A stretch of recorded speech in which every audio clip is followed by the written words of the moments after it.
Okay, Nick, this has been working for me, auto upload, so hopefully it'll work. Okay, I missed the other video somehow and just noticed it when this one came up, and I watched it first and then this one. I'm going to make the other replies to the other video. Um, but I will say right now what the eye is twofold, first of all. One, it's our whole living system, our whole body. We use eye to mean that all the time, sort of as a technical designation. For our mind, for mental issues, for cognitive issues, it often refers to the conscious mind, whatever that is, or the conscious will, whatever will is. Okay, it's the part that has what we think of as our present conscious memory, which also tends to identify and feel like it's the identity and think of itself as the first definition, as the whole body. I can also be the sum total of the conscious part put with the unconscious parts. All right.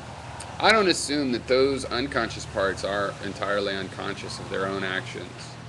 They could work through me if I'm the only consciousness, this organ, or they could, just have their own memory in my brain that is their conscious memory, for all I know. And I well, anyway, I'll mention that in a second, but all of these wills, like forget hunger, or hunger is a good one. You could forget anger is a little complicated, but think of lust, for example. Lust and hunger, all these wills, whatever they are, some seem hooked to bodily functions, some don't, but they probably all are at least indirectly related to some evolutionary bodily thing, because I'm a materialist. I believe we're a body. Now, all of these parts want the body to act a certain way. The lust has an idea. The hunger has an idea. Let's just go eat instead. Okay, the conscious eye is a part that takes responsibility for this. I'm not saying it actually has responsibility.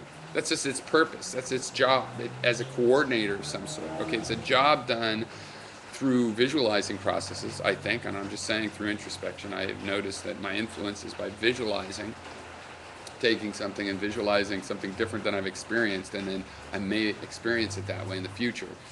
But since these things want something, and they want to act, I consider them will. I consider that will, because will is about choosing actions, and these functions in my mind would choose actions. Okay, the I, which is the conscious part of my mind, and this fades.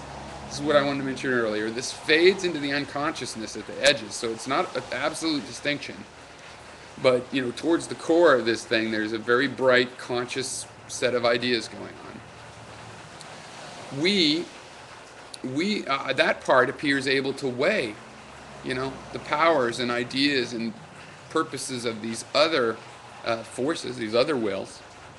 And through that process, we influence, the actual action we take, I think, over time, for example, not through a control. I never say control. And that's how this conscious will expresses itself. That's its will, is doing this job of coordination. I seem to be a coordinator within a greater thinking body. And I assume the other parts of the thinking body think in a way similar to me. And I don't know about consciousness. Maybe they all act sort of, without any self-reflection. Because I'm the conscious part. I could be the only part that's self-reflective. On the other hand, I find that, I can, by learning how these other urges and wills work, that they seem to be in conversation. The lust may want to do something rash at one point, but it's not beyond all reason. There's some sort of reflection or ability to change it or whatnot. I don't know. Not from its point of view, but I know that I can convince that urge to back off a little, that actually its purposes will be better served with a little more subtlety than it is capable of. Let somebody else have the control of the situation. Control. And really nobody has control. It's this constant process, I think. Now, regarding determinism, I better check my time. Regarding determinism, I'll grant you don't mention the topic as such and push it, but you assume determinism in your argument against free will, I think. It seems. It's implicit. You rely on it as an assumption. that since physical things are determined, that of course there's no room for the will. Now, if you are saying that you don't believe in determinism, then I suggest you be specific. Say just that. Okay. Without determinism, okay, will is as good a candidate as anything for why things go one way rather than another.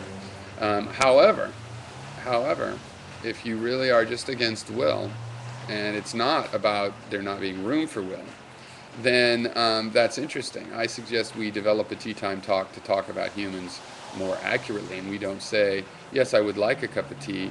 We say, yes, I have no choice but to prefer tea at this moment, or I noticed that tea would not, I don't know what the hell you'd say.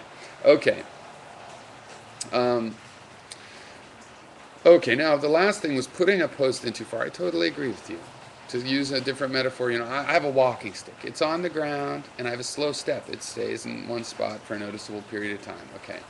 Now, what I would suggest, and it's been changing. I'm 41, not 50, and my ideas have changed, certain ones. On the other hand, a core of them has remained pretty solid because I found skepticism young, and I have yet to find a reason to reject it as a foundation. On top of that, the things I believe, those are constantly changing by evidence. My skepticism is changing with evidence too, but only from my point of view, it seems to have just gotten stronger and kept this very similar shape to what it looked like all along, just more clear and more crisp. As I learned what it meant for things to be relative, as I learned what it meant for there to be uncertainty in everything. Okay, now I suggest you admit. I don't suggest that you admit, I'm saying, since you admit it does seem that there's will, it seems that there's will in these wills like I'm talking about. Let's discuss how it seems. Okay, let's hope we find out how it really seems later when we look more closely. Okay, and what I mean by that is an example, the sun, the sun seems to rise, right? Let's say that's all we know. We're primitive, and we wonder how, and we say, well, could go around the earth because it keeps coming up on the same side. Okay, that's a reasonable theory. It's not a bad theory. It seems to be that way. So we can even assume that for a while as long as we're looking closer and, well, why does it go around? We're asking other questions. And slowly over time, it no longer seems that way. It seems like it's a massive thing in space. We're smaller. We're going around it. That helps, energy be conserved and the math to work out in a pretty nice way. And it fits other principles that also were seeming to be the case, over time. And so we look closer. Maybe if we look at will without the question of if it actually has a choice, just how it seems to be weighing and having these choices, maybe we'll find too that it doesn't seem that way at all. Okay, so I will answer what is the I in the 18-minute video, or not to the 18-minute video. Not meant to be a prediction that my video will be 18 minutes, but it might be.